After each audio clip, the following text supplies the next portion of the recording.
je disais qu'on va donner la parole à Berivan du mouvement des femmes kurdes pour nous parler du Rojava et de l'alternative à l'État-nation et donc de l'alternative autogestionnaire qui se met en place là-bas, dont on parle beaucoup plus depuis quelques temps.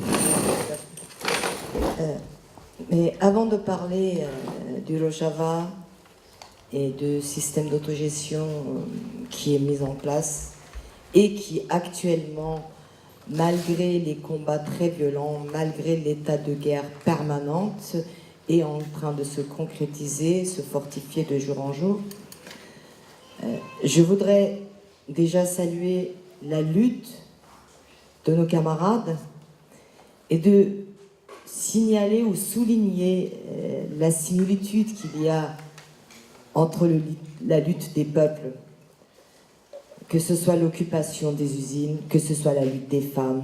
Ici en France aussi, on a des mouvements, on a des requêtes, même si souvent les cris, les slogans ou les revendications sont exprimées différemment, au final, on se rend compte que nous sommes toutes et tous ceux qui luttent, toutes celles qui luttent, luttons contre un système qui essaye de nous transformer en un type unique, c'est-à-dire un seul État, une seule langue, une seule nation, une seule façon de penser et une seule façon d'agir, travailler, produire pour le capital, pour l'intérêt des impérialistes. Et c'est contre tout cela, que ce soit nous les Kurdes, que ce soit nos amis argentins, que ce soit les amis ailleurs, luttent. Et c'est contre ça que nous devons lutter et que nous luttons, nous, en tant que Kurdes, depuis plus de 40 ans. Cette lutte des femmes kurdes, des Kurdes qui est devenue visible depuis quelques années, s'est mise en place depuis très longtemps. 40 ans, c'est pas grand-chose, c'est pas très long dans la vie d'un peuple. C'est une longue trajectoire dans la vie d'un individu, mais pas dans la vie d'un peuple. Mais pour les Kurdes, c'est très important dans le sens où le peuple kurde est divisé entre 4 États. Entre la Turquie, l'Iran, l'Irak, la Syrie, entre des dominants qui ont des vocations, des croyances religieuses ou une mentalité de négation ou de répression différente. Les Kurdes de Turquie ont été complètement niés, ont été à de maintes reprises massacrés. On peut même parler de génocide. Les Kurdes d'Iran sont actuellement encore dans toute l'impunité, arrêtés, incarcérés, pendus, exécutés, sans que personne n'en parle.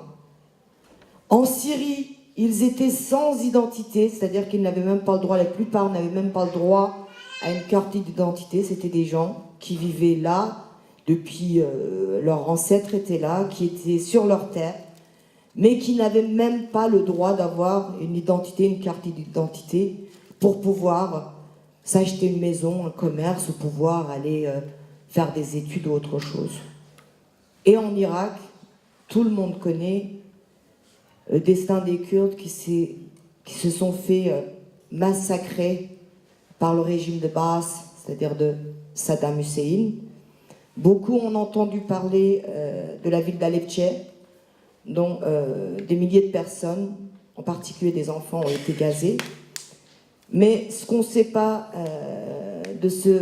juste avant ce massacre, c'est que au cours de l'année 1987 jusqu'à mars 1988, en Irak, 182 000 Kurdes ont été massacrés. 182 000, c'est-à-dire qu'ils ont été complètement... en particulier, ils ont choisi les hommes pour que les Kurdes n'aient plus de descendants, donc les Kurdes ont été massacrés. C'est dans un tel contexte que ce soit les Kurdes de chaque côté des 4 parties du Kurdistan, comme on appelle, ont entamé des luttes qui ont plus ou moins réussi. Beaucoup ont été réprimés dans les massacres, dans des bains de sang. et celui du côté de Turquie a résisté à tous les massacres, a résisté à toutes les répressions et a perduré pendant des années. Cette lutte menée du côté turc a aussi donné l'espoir à ceux qui étaient de l'autre côté, c'est-à-dire du côté irakien, du côté syrien, la région qu'on appelle le Rojava. Il y a eu beaucoup de jeunes, surtout de jeunes filles, qui fuyaient une société patriarcale, sexiste, féodale, et qui voyaient dans cette lutte, qu'à l'époque on appelait lutte de libération nationale, comme une solution pour donner une réponse à leur situation de femmes, de personnes réprimées, de personnes dont l'identité, l'existence est niée en tant qu'individu sans différence de sexe, c'est-à-dire en tant que Kurdes, mais aussi pour briser leur destin en tant que femmes, puisqu'ils étaient non seulement sous la domination de l'État-nation, mais aussi écrasés, ignorés ou vendus comme une marchandise en tant que femmes. Donc ces femmes ont trouvé l'issue en rejoignant la lutte de leurs frères et sœurs kurdes du côté de Turquie. Je parle de ce point-là parce que c'est aussi du côté du Kurdistan de Turquie que ce nouvel projet social, ce qu'on appelle le projet social du Rojava, a vu le jour. Bien sûr, le père, ou comment je veux dire, le penseur, celui qui a élaboré ce projet social du Rojava, a été influencé par beaucoup d'autres personnes, notamment Boutchkin et d'autres penseurs, et il a élaboré un projet social qui est une alternative à l'État-nation, mais pas seulement à un État-nation, parce que le destin des Kurdes fait que les Kurdes ne sont pas martelés ou ne sont pas dominés par un seul État-nation. Ils sont sous 4 États différents, sous 4 régimes différents, et le territoire qui est la nôtre est convoité par tous. Actuellement, que ce soit quand on parle du guerre du Golfe et tout ça, c'était pas très loin de nos terres, pas très loin du Rojava. S'il y a eu les interventions des Américains, s'il y a eu cette guerre du Golfe qui a été je ne sais même pas comment le qualifier, qui a enseveli des millions de vies dans le sable et qui est aussi la cause actuellement de la montée de cette islamisation politique qui a fait que les Kurdes ont été obligés, divisés entre 4 États-nations, de trouver une alternative pour pouvoir s'exprimer, pour pouvoir exister. Mais comme j'ai dit, ils sont divisés entre 4 États, mais ils vivent aussi à côté de nous, à côté des Kurdes. On a des voisins qui sont syriaques, on a des voisins qui sont turkmènes, on a des voisins qui sont arabes, on a des voisins qui sont soit des arabes alévis, donc qui ne sont pas des musulmans sunnites, ou d'autres confessions ou minorités. On ne pouvait pas, en regardant la réalité de la société ou du territoire sur lequel nous vivons, de dire on va installer un nouveau État-nation, et puis voilà, on va, cette fois-ci c'est nous qui allons dominer parce que voilà, on mène une lutte, on a les armes, on est un peu fort. Il a fallu qu'on choisisse la 3e voie. Et la 3e voie était d'élaborer un projet social pour toute la région du Moyen-Orient, pas seulement pour le territoire du Kurdistan. Et ce projet social consiste à une confédéralisme démocratique pour les Kurdes et à un État-nation. Par exemple, confédéralisme démocratique pour les Kurdes de Turquie, à une république démocratique pour les Turcs. Un confédéralisme démocratique pour les Kurdes de Rojava, une république démocratique syrienne pour les Syriens et les autres qui veulent vivre. On ne peut pas, d'un côté, que de plus, nous sommes des peuples qui rejetons le patriarcat, qui rejetons les mentalités féodales, qui rejetons la domination. On ne peut pas d'un côté essayer de s'y libérer et de l'autre côté dominer d'autres. Donc il a fallu élaborer ce projet social, et ce projet social a été mis en place actuellement dans 3 cantons, au Rojava, Afrin, Cizre et Kobani. Kobani, beaucoup connaissent beaucoup plus Kobané, puisque toute la presse, les médias, que ce soit français ou autres internationaux, ont attendu des mois avant de dire, en regardant Kobané tomber. Ils étaient tous dans l'attente de voir la ville de Kobané qui résistait seule face aux barbares de Daesh qui avaient encerclé de 4 côtés et dont la Turquie, le Qatar et d'autres pays, entre parenthèses arabes, soutenaient activement. Mais les Kurdes, en particulier les femmes kurdes, qui n'avaient rien d'autre à perdre que leur vie, car à partir du moment où toutes les valeurs humaines vous sont confisquées, on essaie de vous confisquer toutes les valeurs humaines, il ne vous reste plus que votre terre à défendre. Soit vous défendez et vous mourrez dans la dignité, soit vous vous soumettez et vous mourrez. Il y a un mot que les Kurdes utilisent avec le tilili yo-yo, le cri de guerre qu'elle a dit, qui dit « la résistance, c'est la vie, je résiste, ça veut dire que j'existe ». Donc c'est ce qu'elles ont choisi, les femmes kurdes, et elles ont choisi de lutter au même front, pas à l'arrière-front, au même niveau avec les hommes.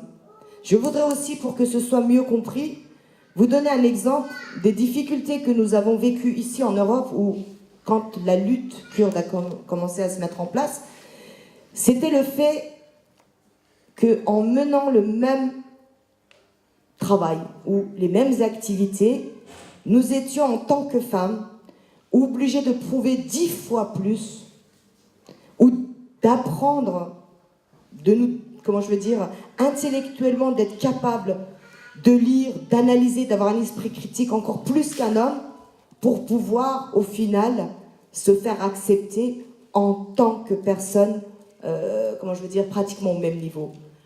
Au sein du combat, si aujourd'hui il y a des commandantes, des femmes qui combattent et qui commandent des centaines, voire des milliers de troupes, ces femmes, ce n'est pas un cadeau qu'on leur a fait. Ces femmes sont arrivées à ce niveau-là en luttant, c'est-à-dire d'arrache-pied vers leur ongle. Elles ont prouvé leur capacité à diriger, leur capacité à anticiper, leur capacité à pouvoir combattre les ennemis.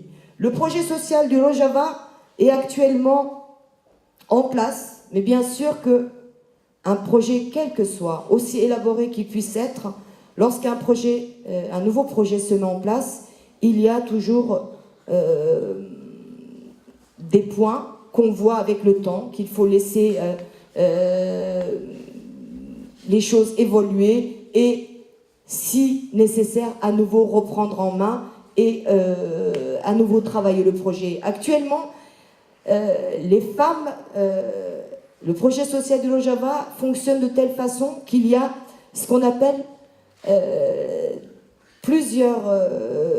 il y a les villages, il y a les quartiers, il y a les rues, il y a des comités qui sont composés de toutes les composantes de la société, que ce soit les femmes, que ce soit des personnes de transgenre, que ce soit des autres minorités ethniques, confessionnelles, qui composent cette région. Par exemple, je vais vous donner l'exemple d'Efrin, plutôt que de Kobané, parce que Kobané, on en a beaucoup parlé.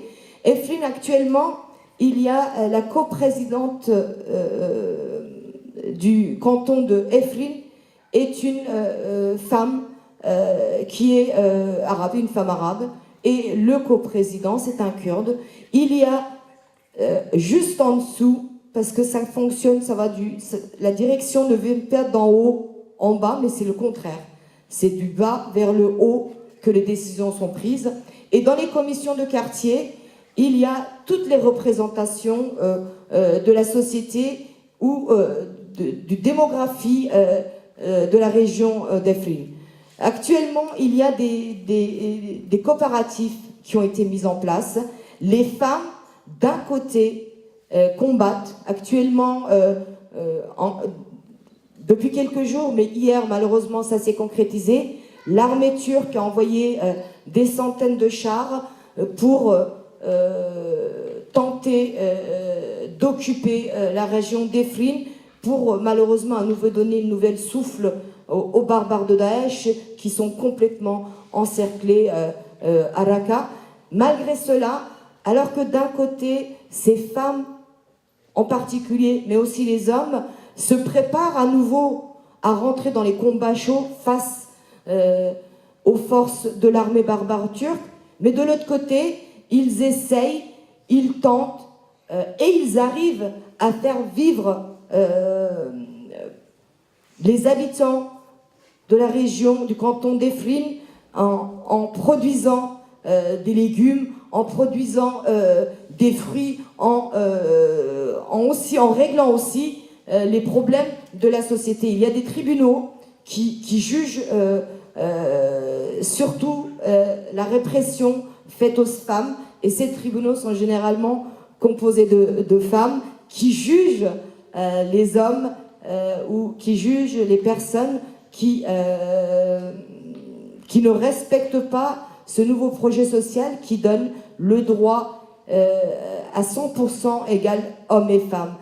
Par exemple, quand le projet social du Rojava a été mis en place, la première chose qui a été, on peut dire, qui a été anéantie, qui a été vraiment détruite, c'était l'inégalité entre le droit de l'héritage, car jusqu'à maintenant, dans cette région, les femmes n'avaient droit à aucun héritage, tout était destiné aux hommes, et les femmes étaient considérées comme...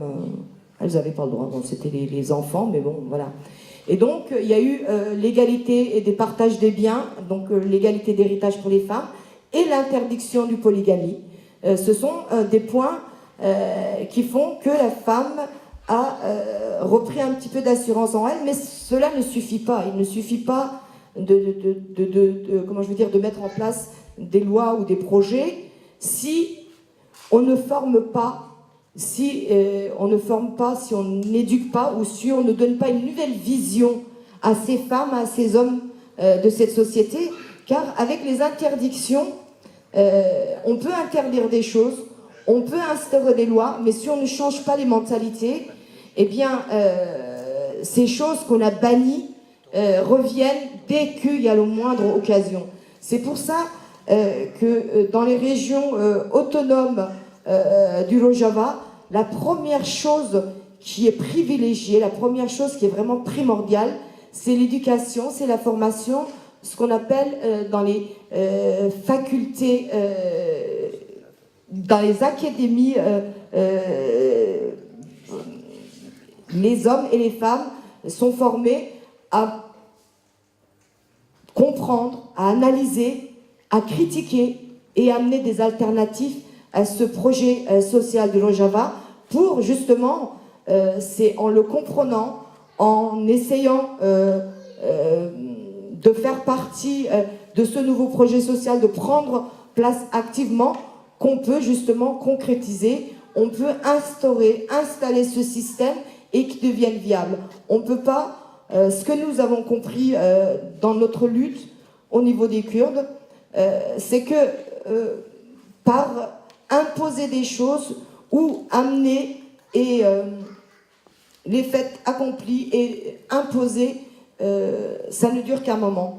Il faut changer les mentalités et cela, on les change dans les académies de formation, mais aussi au niveau des formations qu'on donne aux femmes, aux mères, pour une nouvelle façon, une nouvelle vision, une nouvelle éducation vis-à-vis des enfants, surtout une nouvelle vision à donner aux petits garçons qui vont être les hommes, ou pour pas qu'ils soient justement les patriarcats du lendemain. Donc il y a des mentalités à changer et tout ça fait partie du projet social, d'une façon de produire et de se défendre. Je l'ai dit tout à l'heure, dans les 3 cantons du Kurdistan, malheureusement du Rojava, les femmes kurdes ont d'un côté les armes et de l'autre côté, on peut dire grossièrement, les livres. D'un côté, elles combattent et de l'autre, elles comprennent,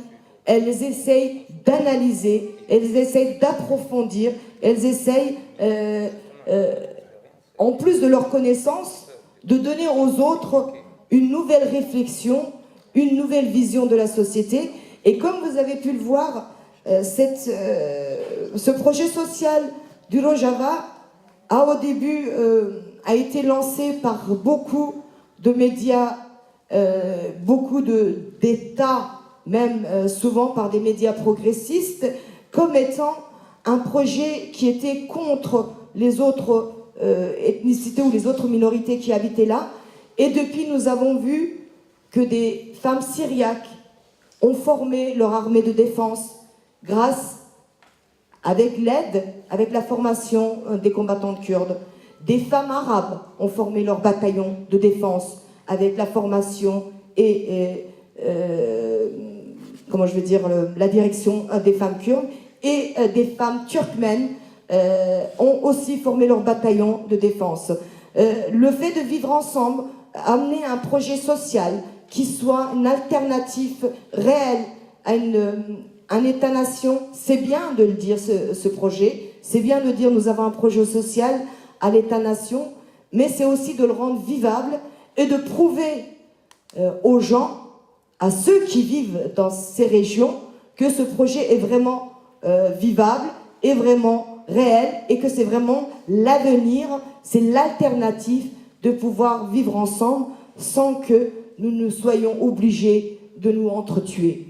C'est cela que la lutte des Kurdes, c'est cela que le confédéralisme démocratique qui est déjà instauré dans 3 cantons au Rojava a permis au peuple sur place de voir, et ça a permis aussi d'apprendre à lutter ensemble, d'apprendre à avancer ensemble. Et aujourd'hui, si les femmes kurdes sont au sein du combat à Raqqa, vous savez très bien que Raqqa n'est pas une région kurde, ce n'est pas une ville kurde, mais elles vont au-devant combattre pour l'avenir des autres femmes, car nous sommes aussi, en tant que femmes kurdes, convaincus que notre seule liberté, notre seul combat pour notre avenir n'est pas suffisant. C'est pour cela que nous essayons par des débats, par des discussions, par des reportages, à essayer de transmettre à d'autres femmes, à d'autres peuples qui ont le besoin de lutter, à d'autres minorités qui sont réprimées, qui sont niées, qu'il faut mener une lutte, car une société, même si nous vivions dans notre région sans qu'il n'y ait plus de guerre, si demain, à quelques milliers de kilomètres, une nouvelle guerre est déclenchée, eh bien, cette guerre, d'une façon ou d'une autre, cette violence, d'une façon ou d'une autre, va nous toucher. C'est pour cela que nous disons, la femme n'est pas seulement la moitié du monde, comme beaucoup le disent. Nous avons aussi développé, dans le cadre du projet social du Rojava, une nouvelle réflexion, ce qu'on appelle la gynéologie, c'est-à-dire la pensée de la femme.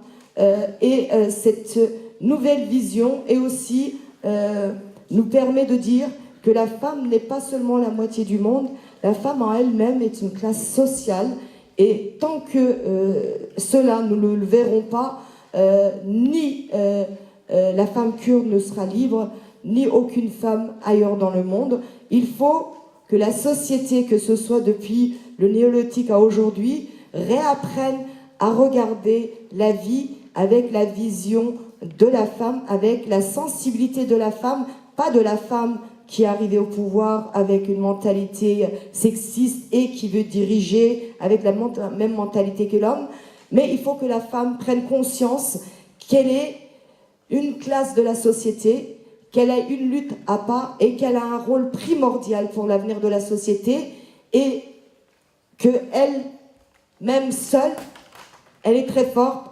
Vous avez vu ces femmes dans ce reportage, j'ai dû applaudir, beaucoup n'ont pas suivi, mais elles sont une ou deux à sortir et puis après, petit à petit, elles deviennent des milliers ou des dizaines de milliers. C'était aussi ça chez nous. On a une femme qui a 40 ans. Je parle de ça, après je conclus, je crois que j'ai pris beaucoup de temps. Une femme qui s'appelle Sakineh Jansus. Je ne veux pas parler au passé, parce que c'est une femme qui sera toujours vivante dans notre lutte. Et cette femme qui a lutté dans les prisons, face au geôlier de la prison de Diyarbakir, qui a été classée dans les prisons, dans l'histoire du monde, dans l'un des 5e pires prisons du monde. Cette femme a lutté contre les barbares dans cette prison. Elle a été torturée et on lui a coupé même le bout des seins. Elle a résisté. Elle a résisté à des combats contre l'armée turque, contre l'armée irakienne, contre l'armée iranienne. Elle a été tuée ici à Paris le 9 janvier 2013 avec 2 autres de ses camarades. Sakineh Jansus, c'était notre Sarah à nous, Fidan Doğan Rojbin et Leyla Şailemez. Je parle de Sakineh Jansus pour dire qu'elle était celle qui a vraiment commencé et qui a été aussi à l'origine de la formation de l'armée ou le force de défense des femmes kurdes. Et je voudrais conclure sur cela pour faire un appel à tous mes amis, mes camarades qui sont là. Demain, justement, il y a un film qui s'appelle 14 juillet, pas 14 juillet par rapport à la fête nationale française. 14 juillet, c'est la date, une date très importante dans la résistance, justement dans ce geôle de la prison de Diyarbakir, où à l'époque, après le coup d'État de 80, des centaines de milliers de personnes ont été arrêtées, incarcérées, et tous étaient soumis. Et le 14 juillet, il y a quelques prisonniers politiques, parmi lesquels Sakineh Jansus, qui a été assassinée à Paris, ont décidé d'entamer une résistance. Cette nuit-là, 4 prisonniers politiques se sont immolés par le feu, et de là est repartie la résistance dans les prisons, et c'est aussi de là qu'a commencé le besoin de prendre les armes en 1984. Je vous invite tous et toutes à venir demain au théâtre du Bonne Nouvelle, théâtre du Gymnase, à Strasbourg-Saint-Denis, Paris, 10e, au métro Bonne Nouvelle. C'est demain à 18h30 pour regarder justement ce film qui montre l'étincelle qui a déclenché cette lutte qu'aujourd'hui on connaît l'issue au Rojava. Mais je tiens aussi à dire que la lutte ne fait que commencer, la résistance continue parce que malheureusement les attaques et les trahisons sont toujours là et les Kurdes ne sont pas dupes, mais la résistance vaincra, on en est convaincu. Merci d'avoir écouté.